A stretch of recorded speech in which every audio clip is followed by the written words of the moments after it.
Alright guys, today's video is all about macronutrients and how to follow a good balanced nutrition in order to lose weight and keep those pounds gone forever without having to live on like tilapia and asparagus for the rest of your life. And I'll also be answering the question that I got asked the most last week, which was, can I drink, go out, have wine and beer and consume alcohol and still be able to lose weight? So stay tuned for those answers.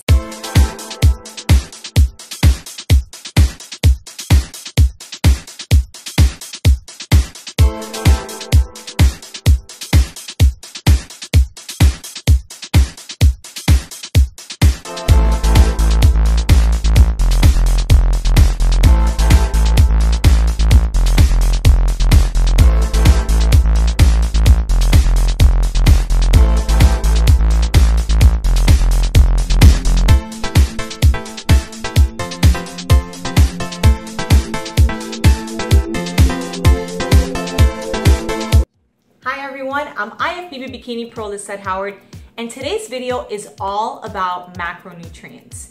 Now, there's so much controversy out there about macronutrients, following macro plans, if it fits your macros. So today I'm just going to talk about my experience with nutrition, and I'm going to talk about just kind of the basics of what this whole macronutrient movement, let's call it, what it's all about, and just kind of like educate you guys a little bit so you have more control over your diet and what maybe will work better for you versus, you know, other kind of random diets out there. So let's just kind of start with the basics.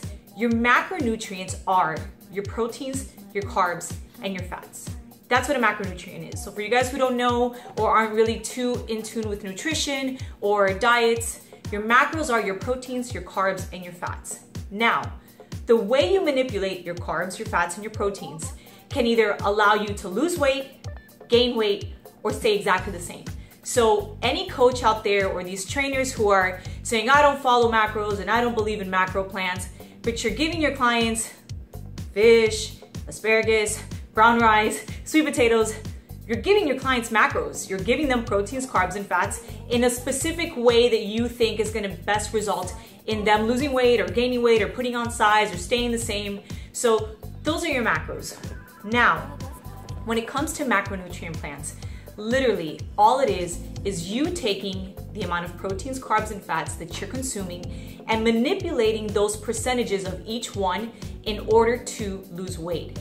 Now, how do you know what macros or what percentages of those macros you should be consuming if you want to put on a little bit of size and not get fat, or if you want to shred down because you want to lose weight, or if you're getting ready for a competition or some sort of sports, event and you want to come in really lean, or if you're a fitness model or any sort of like just commercial model and you want to stay really nice and tight? How do you know those numbers and how do you manipulate them in order to get the results that you want? So I'm going to talk a little bit about just my experience with macronutrients and the way that I kind of get myself in shape for shows or just kind of stay in shape throughout the year. The first time that I decided to compete and kind of get ready, get my body ready for the stage, I hired a nutritionist and I started working with macronutrients. My nutritionist found out the ideal number of calories that my body needed to use in order to stay the same or in order to put on a little bit of muscle mass. So I'm gonna share with you guys how to figure out that number, because I think it's so important to know the amount of calories that your body burns in order to kind of manipulate those calories and get the results that you want. Number one, you're gonna wanna go to calcnexus.com, and I'm gonna put the link on this email, on the comments here below on this video, so you guys can figure out what your BMR is. Now, your BMR is your basal metabolic rate. It is basically how many calories does your body burn if it's sedentary. So if it's not in activity and if it's not sleeping, just kind of like if you're at your desk all day or if you're not really too active, how many calories does your body burn? And it's very unique to every person. It's based on your age, your weight, your height, your gender, and your activity level. So for those coaches out there who are giving the same exact nutritional plan across the board to women who are in their 40s and 5'10", and women who are in their 20s and are 5'4", and only work out twice a week versus 6 times a week, no one should be sharing the same amount of calories, because you don't burn the same amount of calories. So you want to find out what your basal metabolic rate is. And if you go to CalcNexus, you'll go to Health and Fitness, it says BMR calculator, you'll get your calories right there.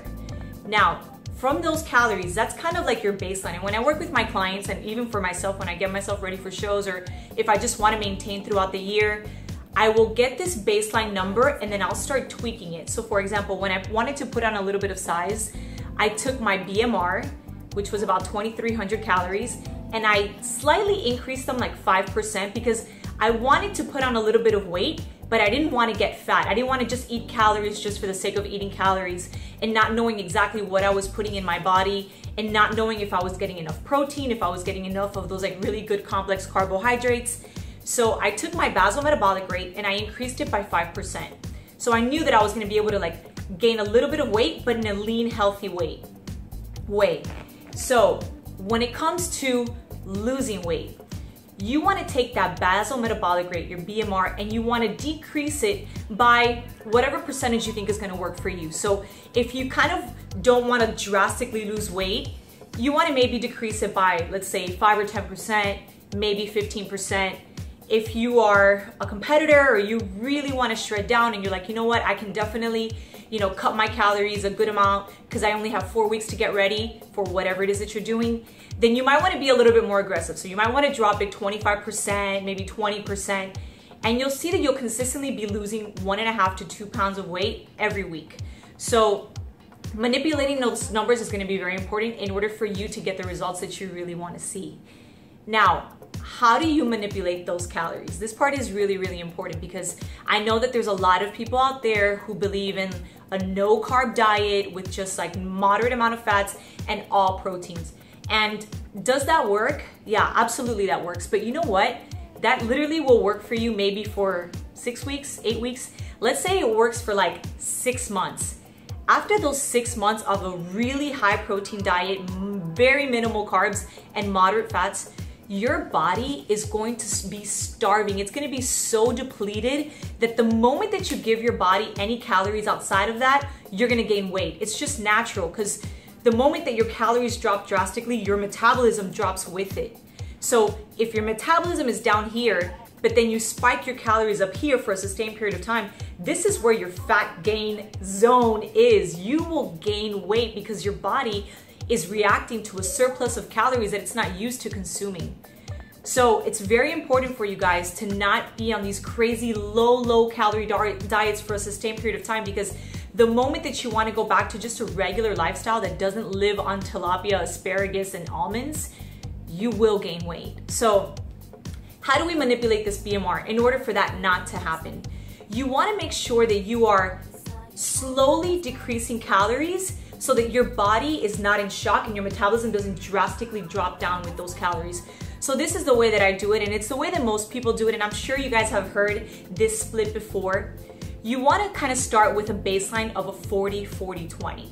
40% of your calories come from proteins, 40% of your calories come from carbohydrates, and only 20% of your calories come from fats. The reason why that split really works is because for every 1 gram of protein, you get 4 calories. For every 1 gram of carbohydrates, you get 4 calories.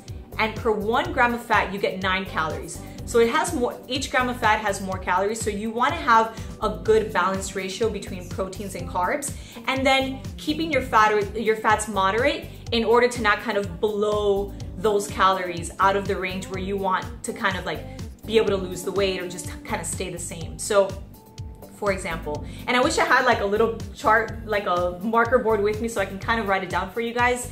But I just wanted to kind of give you a general idea of how to work these numbers and how to make them fit for you. So here we go. So my calories, let's say my BMR is 2,300 or 2,350. From those, I take 40% of those calories go towards proteins, 40% of those calories go into carbs, and 20% of those calories go into fats. Now, I divide my proteins by 4 to get my total grams per day. I divide my carb calories by 4 to get my grams per day for carbohydrates. And I'll take my calories from fats, divide them by 9 to get my grams of fats per day. And that's pretty much it. If you guys have worked with a nutritionist or a dietitian before and you kind of just had a baseline nutritional guidance, that's pretty much what they're doing. And if they're not doing that, that's definitely what they should be doing. And the way that I get myself ready for a show is that I'll kind of start with my baseline, and then I'll start manipulating those percentages. You know, if I feel like I need to increase the rate at which I'm losing weight, I might bump up those percentages of proteins and maybe keep the carbs kind of moderate.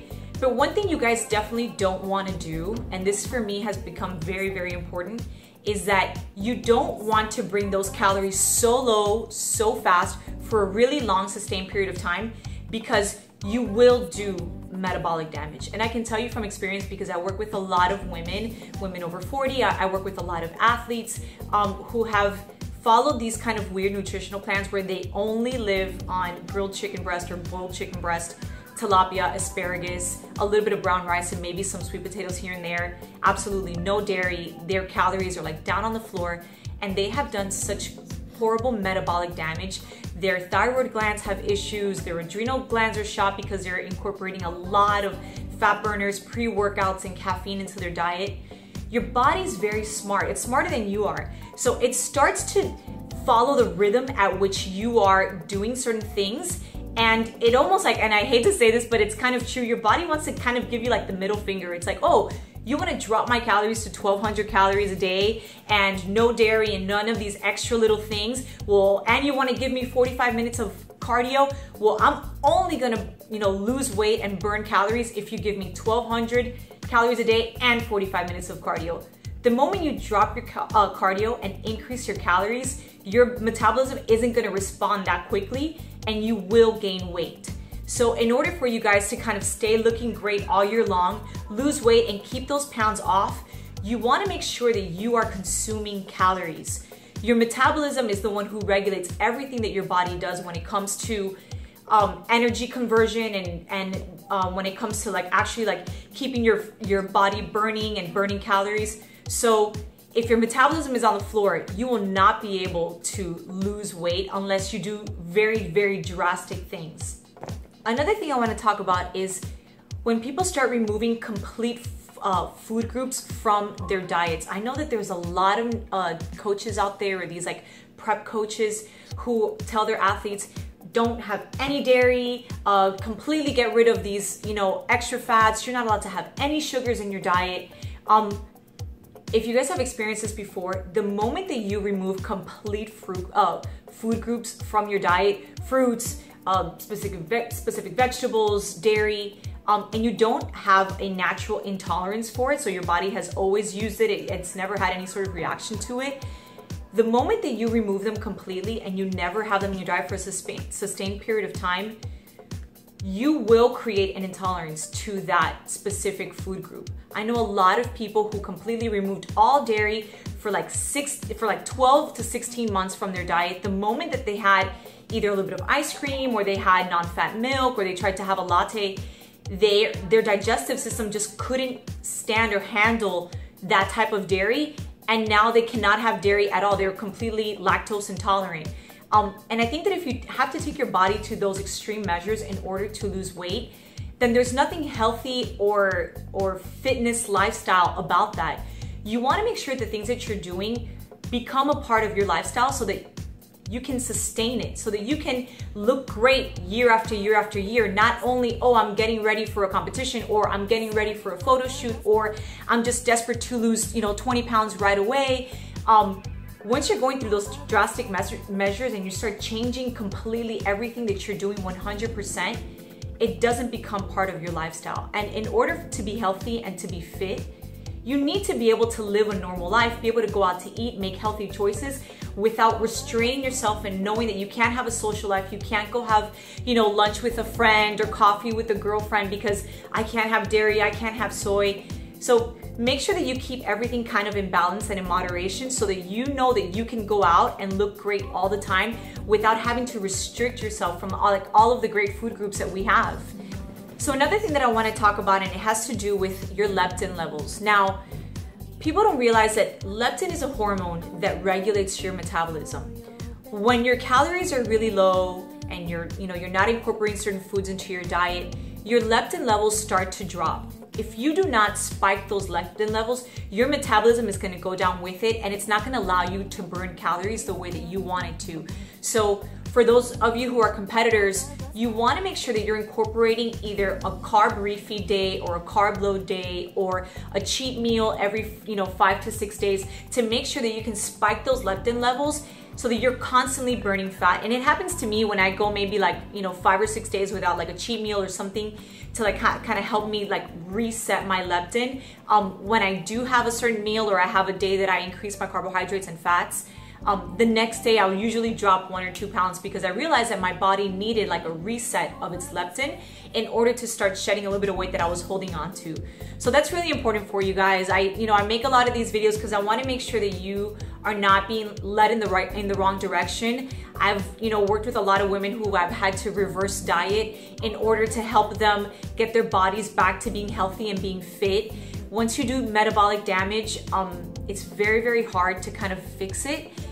You can, and I have with a lot of different people and different body types and different ages, but it takes time, and your body will go through a period where it's not gonna look amazing, and it's very frustrating. So I hope that you guys have found this video very informative. I hope that I have been able to help you a little bit and maybe educate you on what macronutrients are and how to kind of create your own macro plans. And that's pretty much it when it comes to macros. All right, so the question that I got asked the most last week was, can I consume alcohol, go out, have drinks, have wine, have beer, and still be able to lose weight? Now, this is a very tricky subject because who doesn't love to have their nice glass of wine or have a cold beer if you're at a barbecue? You can absolutely consume alcohol and still lose weight if it's done in complete moderation. It's like anything else. Can you have ice cream and still lose weight? Well, you can. You just can't have a lot of ice cream and you can't have it all of the time. So when I work with my clients and I try to kind of guide them in the right direction to be able to live a healthy lifestyle and incorporate things that they enjoy into their diet, but still be able to lose weight, you want to keep your alcohol consumption to maybe 1 to 2 drinks a week maximum. And that's the truth. I personally don't drink. I might have a glass of wine, once every 2 or 3 months, something like that. That's just my own personal choice. But I have a lot of friends and I have a lot of clients who lose weight and they still have a nice social life and they don't go overboard with the alcohol. And the reason why, it's not just because it's empty calories. Everything that you consume gets processed through your liver. Your liver wants to get rid of the worst stuff the quickest. So if you consume alcohol and it has a lot of toxins and it has a lot of sugar, it's gonna make your liver work overtime. It's like working to try to get rid of those toxins first. So the moment that you start giving yourself, carbohydrates and fats and all of these other, and your proteins, your liver's almost like backed up because it's working so hard to get rid of the toxins and those excess sugars that it doesn't get to process your fats and your carbohydrates as quickly. And that's really why you see a lot of people who get bloated or they can't seem to lose weight when they're consuming a lot of alcohol because their liver is not being able to process your foods rapidly, and it's almost like it gets kind of backed up. So you want to make sure that if you do consume alcohol, or if you want to keep it, if you want to lose weight, you try to keep it to 1 to 2 drinks max. Obviously, the ideal thing is to have like a vodka and soda with some lime. Wine has a lot of sugar, beer has a lot of sugar, and even though maybe like a vodka has a little bit more alcohol content, it will it will be easier to get rid of.